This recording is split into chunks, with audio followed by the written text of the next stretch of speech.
Question number दिया है 66वां। 66वें question में दिया है 10 लीटर के 3 बर्तन है, 10-10 लीटर के 3 बर्तन है ABC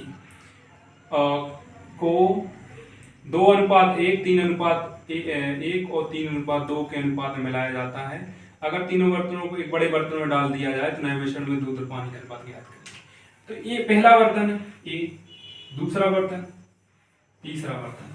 अभी 3 बर्तनों में दूध भरा गया है, जिसमें पहले बर्तन में मिल्क और वाटर का जो रेशो दिया है 2:1 दिया है, बी वाले में दिया है 3:1 दिया है, सी वाले में 3:2 दिया है।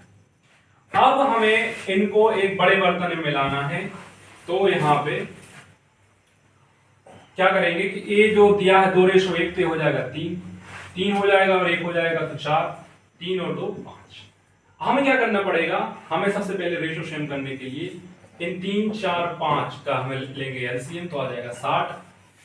हम यहाँ पे 60 बनाने के लिए यहाँ 20 से गुणा कर देंगे 3 में, यहाँ 60 गुना 15 गुना कर देंगे और यहाँ पे 12 गुना कर देंगे 60 बनाने के लिए, जो कि सब 10-10 लीटर के हैं, तो भाई रेशो सेम होगा। तो यहाँ पे 1, 1 और 1 हो गया, ठीक है ना। तो हम बस अब जो यहाँ पे गुणा किया गया है इनमें यही अंदर लाएंगे, सब में गुणा करेंगे, यहाँ 20 से गुणा करेंगे, यहाँ 20 से गुणा करेंगे, यहाँ 15 गुणा करेंगे, यहाँ 15 गुणा करेंगे, यहाँ 12 के यहाँ 12, और जितना आया है जैसे 40, 45 और 36 इनको जोड़ेंगे तो 121 आ जाएगा, और 20, 15 और 24 को जोड़ेंगे तो 59 आ जाएगा। ये जो रेशो हो गया तीनों बर्तनों को जो बड़े वाले बर्तन में डाला गया उसमें मिल्क और वाटर का रेशो हो गया। 2 बर्तन हैं, 2 बर्तनों में ए पहले वाले ए बर्तन में मिल्क और वाटर का रेशो दिया गया है 4 और 5, और बी वाले बर्तन में रेशो जो दिया गया है 5 और 1 दिया गया है। अब इन बर्तनों को, दोनों बर्तनों को एक तीसरे बर्तन में डाला जाता है और उनका रेशो याद रखें कि 5:2। अब क्या करेंगे कि भाई सबसे पहले तो हम सेम बना लें इनको, कि पहला ये बर्तन है, दूसरा ये बर्तन का रेशो सेम बना लेते हैं। तो 4 और 5 दिया है तो 9 हो जाएगा, और 5 और 1 दिया है तो 6 हो जाएगा। अब इनको सेम बना लेते हैं 9 और 6 को, क्योंकि हमें फिर बाद में अलग रेशो नहीं बनाना है, तो इसलिए 6 बना लेंगे। 9 और 6 का एलसीएम हो जाएगा 18, तो इसको 18 बनाने के लिए 2 का गुणा कर देंगे, इसको 18 बनाने के लिए 3 का गुणा कर देंगे। अब क्वेश्चन में कह रहा है कि जब तीसरे बर्तन में लाएंगे तो उसका रेशो 5:2 होना चाहिए। तो 5:2 बनाने के लिए ऊपर वाले में 5 का गुणा कर देंगे और नीचे वाले में 2 का गुणा कर लिए, इसलिए हमारा जो रेशो आ जाएगा 5:2 आ जाएगा। तो हम यहाँ पे 5 और 2 का 10 हो गया, 10 का गुणा अंदर करेंगे, और 2 और 3, 2 गुणा 3, 6 का अंदर करेंगे। जब इनको 40 आ जाएगा और ये आ जाएगा 30, तो हो जाएगा 70 और हो जाएगा 50 और हो जाएगा 56। जब इनको 14 चौके 56, 14 पंचे 70। तो तीसरे बर्तन में जब मिलाएंगे तो मिल्क और वाटर का रेशो होगा, मिल्क का रेशो होगा 5 और वाटर का रेशो होगा 4। 2 किलोग्राम की मिश्र धातु में जिंक पूरी मिश्र धातु का 1/4 है, मींस पूरे 1/3 है। तो जिंक कितना हो जाएगा, 1 हो जाएगा, और कॉपर कितना हो जाएगा, 2 हो जाएगा, क्योंकि मिश्र धातु 1/3 है, तो 3 मिश्र धातु है तो 1 जिंक हो जाएगा, 2 कॉपर हो जाएगा। और आगे कहा गया है कि 3 किलोग्राम वाली मिश्र धातु है, उसमें जिंक 1 है और बाकी बचा 1/4 मिश्र धातु है, तो 1 जिंक है, तो बाकी बचा कितना, 3 क्या होगा, कॉपर होगा।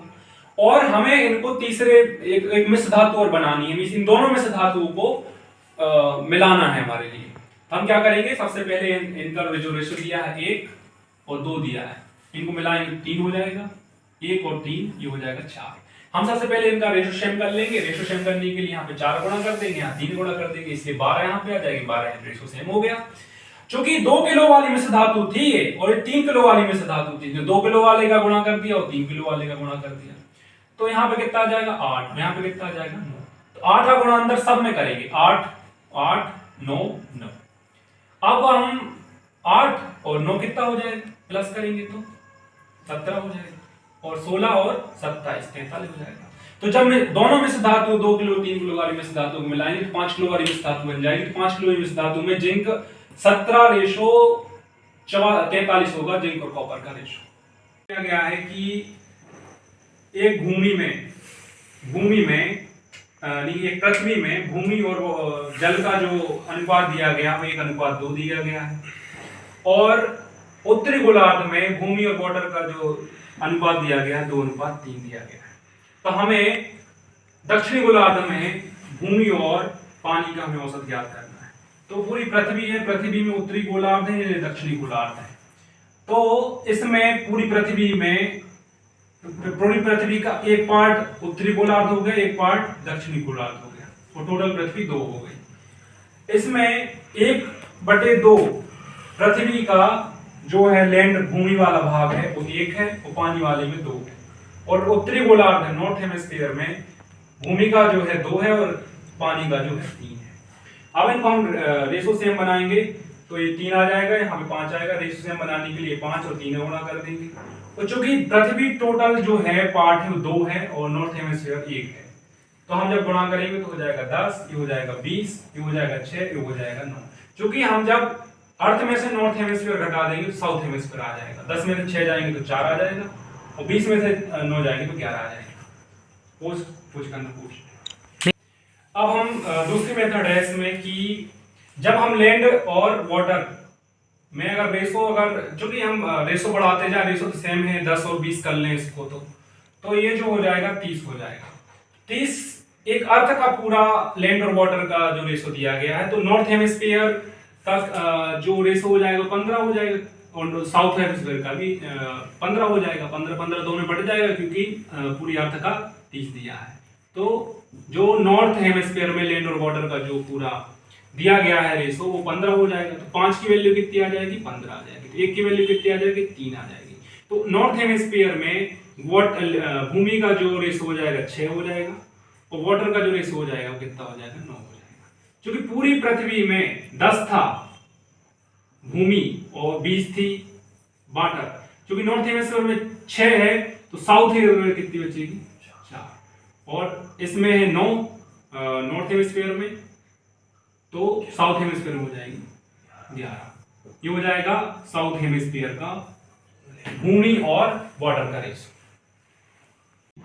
एबीसी के जो खर्च का अनुपात दिया गया है 16, 12 और 9 दिया गया है, और उनकी जो टोटल इनकम है, टोटल आय जो दी गई है 1530 रुपए दी गई है, और उनका जो बचत जो दी गई है, ए की 20% दी गई है, बी की 25% दी गई है और सी की 40% दी गई है। तो हमें बी का इनकम ज्ञात करना है। तो हम सबसे पहले क्या करेंगे, जो सेविंग दी गई है 20%, इसका जो फ्रैक्शन वैल्यू है 1/5, तो नीचे जो आ जाएगी वो आय आ जाएगी, क्योंकि income is equal to the saving plus expenditure, आय इज इक्वल टू बचत प्लस खर्च। तो नीचे जो आ जाएगी आय हो जाएगी, ऊपर हो गई बचत। इन दोनों का डिफरेंस जो हो जाएगा वो कितना आ जाएगा? एक्सपेंडिचर हो जाएगा, खर्च हो जाएगा। 4 आ गया अंतर। 4 की वैल्यू हमें क्वेश्चन में दी गई है 16, 1 की वैल्यू 4, 5 की वैल्यू, आई की वैल्यू कितनी है? 20 हो जाएगी। ऐसे हम आगे वाले में करेंगे, 1/4 हो जाएगी। 1/4 का डिफरेंस होगा 3, 3 इक्वल टू 12, 12, 1 की वैल्यू 4, 4 की वैल्यू 16 हो जाएगी। ऐसे हम आगे चलेंगे तो 40 की फ्रैक्शन वैल्यू हो जाएगी 2/5, अंतर दिया है 3, 3 इक्वल टू दिया हमारे 9, 1 की वैल्यू हो जाएगी 3, 5 की वैल्यू हो जाएगी 15। तो हमारे लिए इनकम जो हो गई इधर पे आ गई 20, ए के लिए, बी के लिए हो जाएगी 16 और सी के लिए हो जाएगी 15। तो 20, 16, 15, x इक्वल टू हमारे लिए क्वेश्चन में दिया गया है 1530। तो इनकम x की वैल्यू दी गई है 1530, x की वैल्यू हो जाएगी 30। x की वैल्यू हमारी 30 आ गई, जो कि हमें b की हमें आय ज्ञात करनी थी। b की आय हमें दी गई है, यहाँ पर हमने फाइंड करी 16, तो 16 गुणा 30 equal to b equal to 480। पर दिया 73 वाले क्वेश्चन में दिया है कि 2366 रुपए 8 आदमी, 10 औरतें और 10 बच्चों में इस तरह बांटे गए कि हर आदमी को औसत से 25 ज्यादा। तो ये औरत है, पर औरत अगर 4, 25% ज्यादा, तो औरत है 4 तो मेन हो जाएगा 5, तो 5 और 4 हो जाएगा। और हर औरत को बच्चे से 25% ज्यादा, 1/4, एक ज्यादा, महिलाओं को 5, बच्चे को 4। इनका हम जब सॉल्व करेंगे तो हो जाएगा 25, हो जाएगा 20, हो जाएगा 16। ये हमारी इनकम आ गई, ये हमारी इनकम आ गई। और नंबर हमारे लिए 8 पुरुष दिए थे, हमारे लिए एक पुरुष जो आ गई थी वैल्यू 25 आ गई। तो 8 पुरुष की कितनी हो जाएगी? 2000 हो जाएगी, 200 हो जाएगी। वुमेन की कितनी हो जाएगी? 200 हो जाएगी। और 10 बच्चों की जो आय हो जाएगी कितनी? 160 हो जाएगी। टोटल हमें आय दी गई है सबके लिए 2366, और 560 आ गई सबकी आय। और हमें 20 और 20 हमने जो औरतों की निकालनी थी, सब औरतों की 20 औरतें हैं, तो हम 20 से गुणा कर देंगे, तो हमारे लिए एक औरत की जो वैल्यू आ जाएगी, एक औरत को कितने रुपए मिले, 84.5 रुपए मिले। अगले क्वेश्चन में 500 रुपए को एबीसी में इस प्रकार विभाजित किया गया है कि ए के हिस्से के 2/5 भाग से 16 ज्यादा, बी के हिस्से के 3/4 से भाग से 70 कम, और सी के हिस्से के 3/5 भाग से 4 कम बराबर है। बी का हिस्सा ज्ञात करना है। ए के 2/5 से 16 ज्यादा दिया गया है ए का हिस्सा, बी का हिस्सा 3/4 से -70 दिया गया है, और सी का हिस्सा 3/4 से 4 कम दिया गया है। मान लिए कि जो एक की वैल्यू आएगी के आएगी, हमने यहाँ पे मान लिया के आएगी। फिर हम इनको सॉल्व करेंगे के की वैल्यू लेके, a इंटू 2/5 प्लस 16 की वैल्यू लेके करेंगे, तो हम a की वैल्यू निकाल लेंगे इधर पे, 16 वहां पे ले लेंगे k माइनस 16, और यहाँ पे जो रिवर्स में जाएगा तो 5/2 हो जाएगा। और यहाँ से b में करेंगे, यहाँ से c में करेंगे, और लास्ट टाइम में हम a b प्लस c कर लेंगे। हमें 500 दिया गया a plus b plus c का जो रुपए दिए गए, इसलिए हमें a plus b plus c निकालना पड़ेगा। तो हम सबको प्लस में करेंगे, तो यहाँ पे जो एलसीएम लेंगे 2, 3 और 3 का 6 आ जाएगा, 6 एलसीएम आ जाएगा। तो 500 टोटल वैल्यू दी थी a plus b plus c की, तो 6 गुणा कर देंगे, और इधर पे आ जाएगा 6, 2 3 6 होते, 3 का गुणा भी हो जाएगा इधर पे, तो 15 आगे जाएंगे तो 15 के हो जाएगा, और 15 16 में जाएंगे तो 240 हो जाएगा। आगे ऐसे ही करेंगे, 3 दूनी 6 हो जाएंगे, 2 गुणा हो जाएगा तो 8 के हो जाएगा, और 8 ही 7 ही 56 560 हो जाएगा, और 7 दूनी 14 हो जाएगा, 2 गुणा यहाँ पे 10 का आ जाएगा, 10 के प्लस 40 के जोड़ेंगे तो 33 के प्लस 360 इक्वल टू 3000 आ जाएगा। 33 के प्लस 360 बराबर 3000, तो 3000 माइनस 360/33, तो के की वैल्यू कितनी आ जाएगी, 80 आ जाएगी। के की वैल्यू हमने फाइंड कर ली, तो हम यहाँ पे बी में के की वैल्यू रख देंगे, तो 80 प्लस 70 150 हो जाएगा, गुणा 4 तो हो जाएगा 600, 600 में 3 का भाग दे देंगे, तो बी की वैल्यू आ जाएगी कितनी, 200। And someone divided in two parts, and this is the part. ये जो पार्ट है ना, इसको जब डिवाइड किया, इसका इसके साथ जो रिलेशन है, मीन्स इसको यहाँ से काट दिया तो लगभग ये जो हाथ दिखाई दे रहा है इसको काट दिया, इसका इसके साथ जो रिलेशन है वही बड़ी गिलास का इसके साथ। This is a pencil, this is a pencil. तोड़ दिया, और लड़के ने यह देखा कि इन दो टुकड़ों का अनुपात वही है जो अनुपात पूरी पेंसिल का बड़े टुकड़े के साथ है।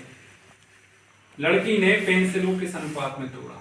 क्या हो रहा था कि एक लड़का एक पेंसिल से खेल रहा होगा, लेकिन लड़की आई, उसने उसकी पेंसिल को तोड़ दिया। लड़की हमेशा तोड़ती है, तो क्या हुआ कि ये पेंसिल दो भागों में टूट गई। ये पेंसिल है, दो भागों में टूट गई, एक भाग ये है, एक भाग ये। छोटे वाले भाग को अपन एक मान लेते हैं, बड़े वाले भाग को एक्स मान लेते हैं, क्योंकि हम यहाँ पे एक्स वाई नहीं मान सकते, क्योंकि फिर एक्स वाई मान लेंगे लास्ट में इक्वेशन बनेगी तो फिर हमारा वो आंसर आएगा, इसलिए हमने यहाँ पे एक मान लिया, यहाँ पे एक्स मान लिया। फिर इसके बाद हमने क्या किया कि एक्स जो है, एक्स ये वाला जो भाग है एक्स, ये इसके बराबर है।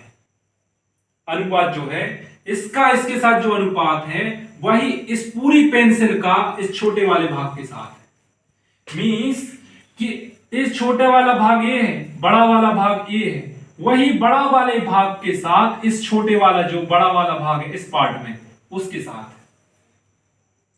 मींस अगर पूरी पेंसिल होती उसका जो अनुपात इस बड़े वाले टुकड़े के साथ है वही अनुपात इस बड़े वाले टुकड़े का इस छोटे वाले टुकड़े के साथ। मींस x बटे एक आ जाएगा, और x प्लस 1 यानी पूरी पेंसिल का इस बड़े वाले टुकड़े के साथ ये आ गया।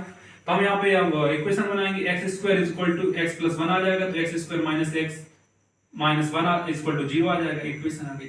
इसको सॉल्व करने के लिए या तो भाई अच्छी मेथड यानी कि यहाँ से स्प्लिट वाली मेथड लगा लो, या तो फिर श्रीधराचार्य आती है। श्रीधराचार्य क्या कहता है कि minus B plus minus under root B square minus 4abc upon 2a। हम यहाँ पे वैल्यू रखेंगे, माइनस बी की जगह रखेंगे, यानी यहाँ पे b की वैल्यू दी गई है -1, c की वैल्यू दी गई -1, a की वैल्यू दी गई 1। यहाँ पे रखेंगे तो 1 -1 plus minus 1 -4 minus 1 into upon 2a। तो यहाँ पे आ जाएगा 2 और यहाँ पे 1 माइनस 1 गुणा होगा तो 1 आ जाएगा। अंडर रूट में क्या होगा, -1 का गुणा होगा 4 में तो प्लस के 4 आ जाएंगे, प्लस के 4 में 1 जोड़ेंगे तो प्लस के 5 आ जाएंगे, तो अंडर रूट 5 आ जाएंगे। इसको ऐसा भी ले सकते हैं अंडर रूट प्लस 1 अपॉन 2।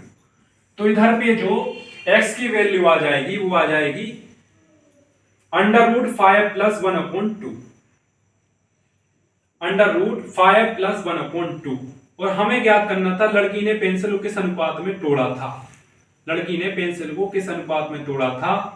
तो ये वाला जो अनुपात हो जाएगा, हम यहाँ पे ज्ञात कर रहे थे, ये वाला जो बड़े वाला है वो बड़ा वाला कितना दिया है अंडर रूट 5 प्लस 1 और नीचे वाला आया था अपना 2, तो ये रेशो आ जाएगा। तो बड़े वाले हिस्से का रेशो आ जाएगा 5 अंडर रूट 5 प्लस 1 और रेशो 2, छोटे वाले का आ जाएगा 2, ये आ जाएगा बिग और ये आ जाएगा स्मॉल, ये आ जाएगा अंडर रूट 5 प्लस 1, ये आ जाएगा 2।